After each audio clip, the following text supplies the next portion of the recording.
Hello guys, how you doing? It's your homeboy G. As I promised, I was supposed to have a part 2 of this video. It took a little bit time for me to have that part 2, but here we are. Just before we go right away straight to the point, I just want to give a disclaimer again, because I already start seeing on some comment there that people asking me a lot of questions about how to come in the Philippines. Do I need this paper? Do I need that paper? Hey, I cannot replace the service of immigration. Okay, let's just set the record straight. I cannot replace the service of the immigration. I cannot replace the local embassy or consulate. So please make sure that based on the country where you are living, you are just checking all the requirement that is pertaining to your country, and the person will recognize himself. Also, I give some idea of what you can do in case there is no consulate or let's say local representation of the Philippines government. You can maybe talk to your airline. Usually some airline provide a lot of information when it comes to what are some requirements you may need whenever you're thinking to enter the Philippines, or whenever you're just thinking to enter a foreign country, because they have some regulation that they're already aware of it, and they will definitely not let you buy a flight ticket sometime without all these requirements. But this video is supposed to be about healthcare in the Philippines, healthcare insurance, my small knowledge about healthcare insurance, my experience that I have as a 9G visa holder, or let's say working visa holder, and also want to talk a little bit about the cultural aspect here, because on the first video, for those who didn't watch the part 1, I was trying to give you some visa that I think are the best if you are just entering the Philippines for the first time. Now I'm going to focus on the healthcare and a little bit cultural aspect to just make sure that I make things easier and smooth for you. Now let's just circle back a little bit on what might be required to you if you are entering the Philippines for the first time. Let's say you're already straight in the airport. That is just based on my small experience, and this is like 10 years or 12 years ago. So really do not rely just on that to think this is enough. One thing is sure, flight ticket back and forth, regardless the country where you're coming from, it will be required. Without that, there is no way, I believe, there is no way you can enter the Philippines. The second thing also, it's usually the reservation, especially if you have nobody here, like the hotel and things like that where you're gonna stay. Without that, I think there is almost no way you can stay in the Philippines, especially when you're coming from other countries different than Western. But in general, it's something that it's required. Now, for people coming from Africa, this is, well, maybe not only from Africa, but mainly from Africa. There is two things that you have to understand here. When the Philippine government is saying that your country is free visa, it's not really like free visa. It's more on you can come here and get your visa upon arrival in the airport. Meaning to say, your visa can be denied. Honestly, your visa can be denied. So it's not just like, okay, it's a free visa, I just go there and I will pass regardless. No, your visa can be denied. So I strongly encourage you to just make sure that you're well prepared arriving to the airport here, because arriving to the terminal here in the Philippines, because there is tons of questions that will be asked to you.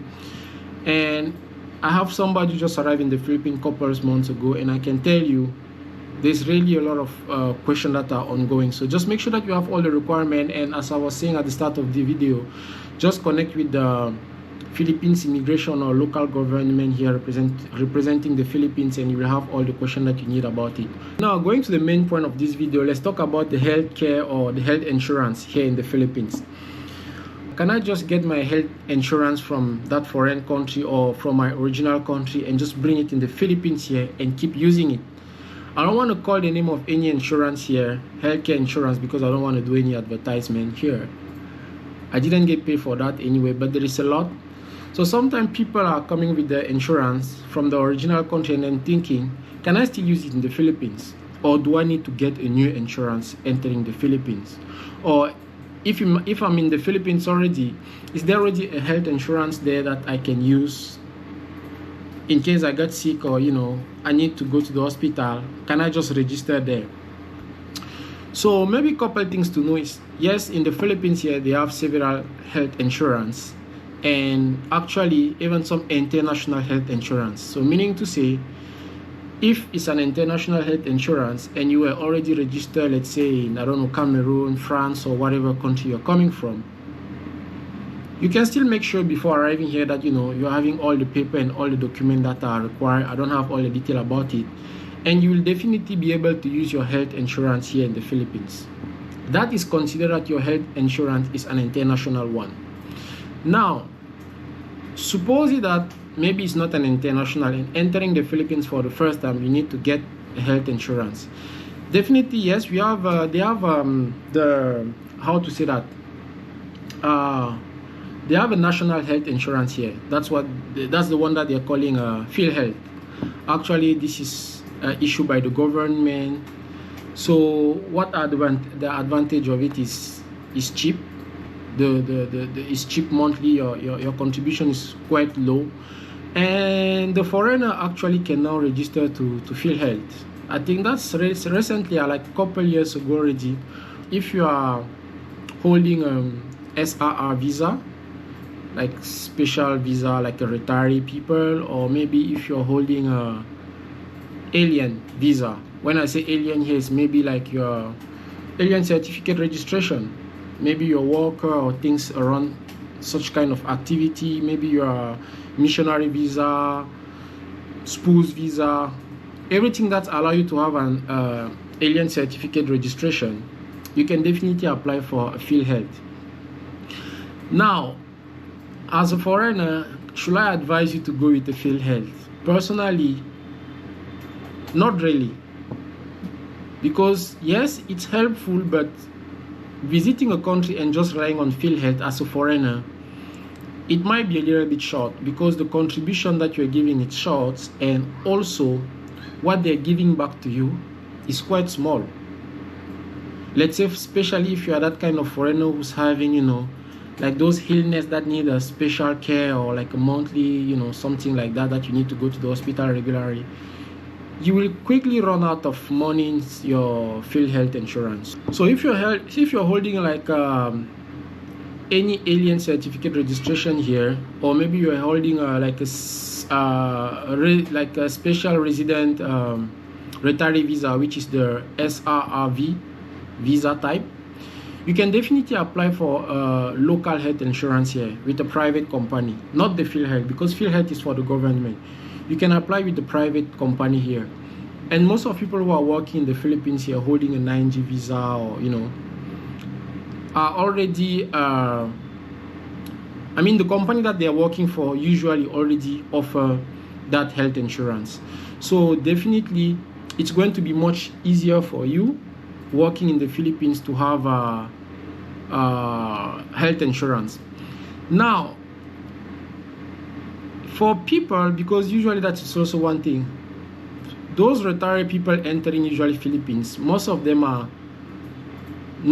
tend to go to province, and we all understand why, right? You want a peace, you just look for a place that is pretty calm, enjoy the nature and things like that. So you definitely want to stay a bit far from the main city. But the challenge when you're coming to the Philippines and then you're living in the province is that your service provider may not reach the place where you're staying. In the sense that if you're maybe living deep in the province, I'm not sure that all hospital facility will maybe accommodate you with your health insurance, right? Definitely if you're in Metro Manila, most of the hospital in Metro Manila, if not all the major hospital here in Metro Manila, will accommodate all type of health insurance, and you're going to take advantage of the latest technology and all this kind of stuff.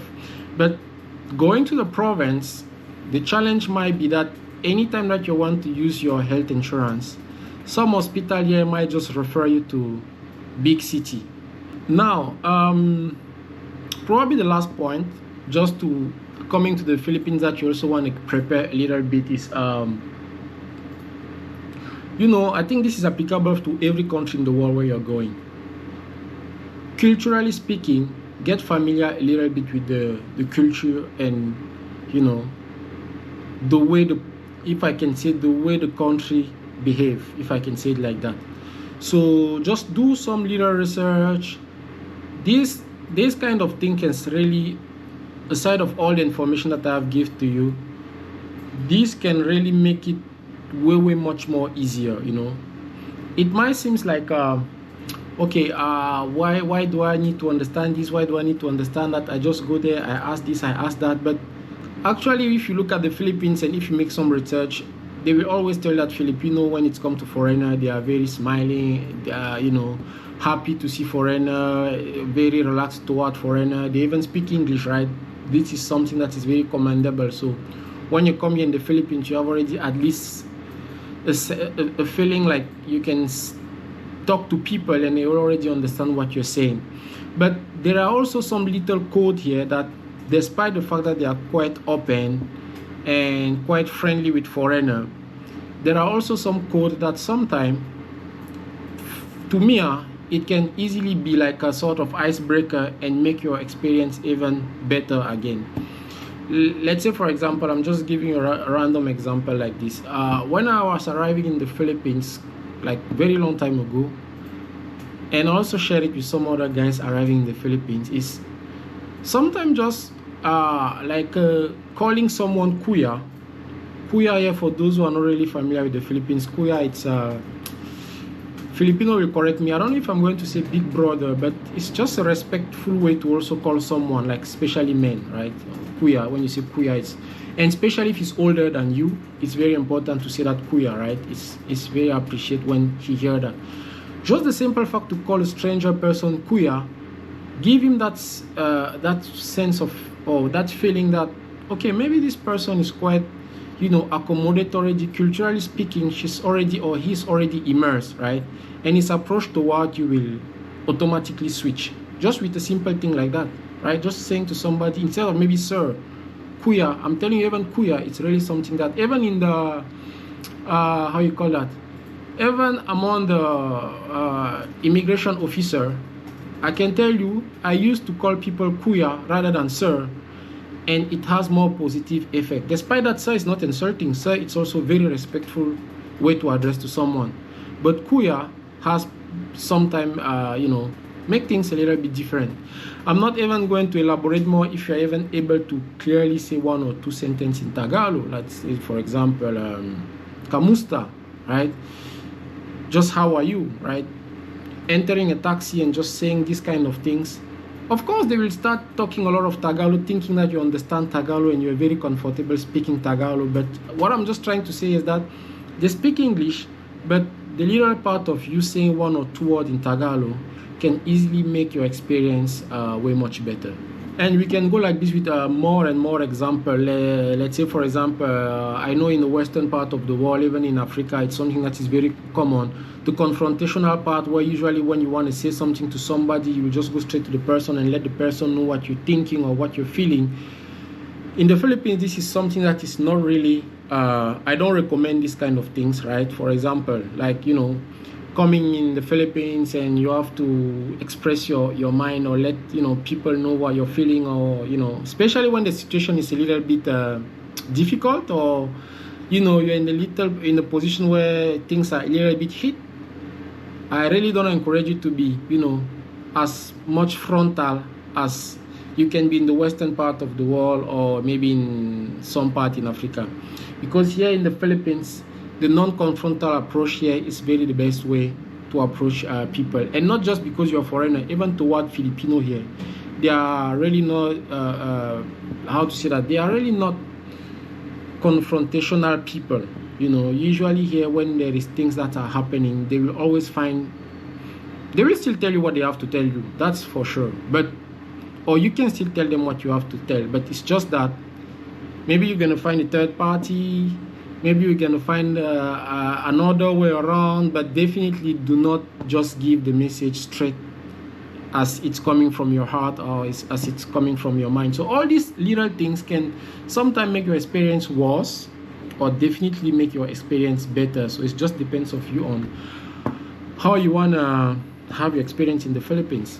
So with all this, I hope this will just a little bit add on all the tips and things that you have already reviewed on internet and things that you already have learned from the embassy or from the consulate and from the Philippines immigration. Again, this is not replacing the government here in the Philippines or the Philippines immigration.